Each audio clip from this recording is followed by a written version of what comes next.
Does posture matter with lifting and pain? Now this here is Jack Wiltshire and he's in fantastic shape. I really like his story. Seems like a nice guy from his content. He's certainly in better aesthetic shape than me, but just something I wanted to comment on as it relates to pain and lifting. You can see his posture here rounded in the T-spine with a forward head lean as it comes into the neck. Now, your body adapts to the positions you use, and if you're engaging your muscles constantly well in these kinds of positions, it's going to result in this kind of posture when you're resting and standing.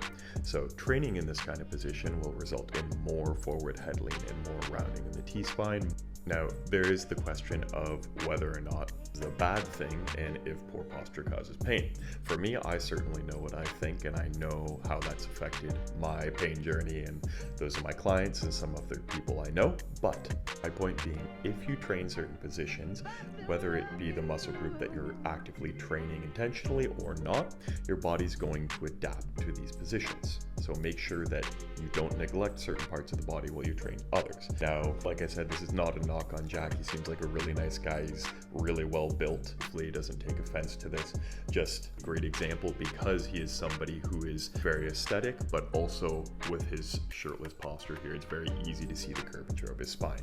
Now, this may not cause pain for people initially, but I would say that if it goes on long enough, it will cause pain at some point, and it's also something that can be corrected. So what can you do about this? The first thing I would say is learn how to engage the other parts of your body while you're training a given muscle group. In this case, for example, I would learn how to engage the front and the back of my neck and then engage down into the T-spine so that I can keep my spine and my C-spine tall and stacked while I'm doing other movements like the bicep curl. Jack, thank you for letting me use you as an example here. Feel free to comment anything you'd like if you see this, and anybody who has questions, let me know in the comments.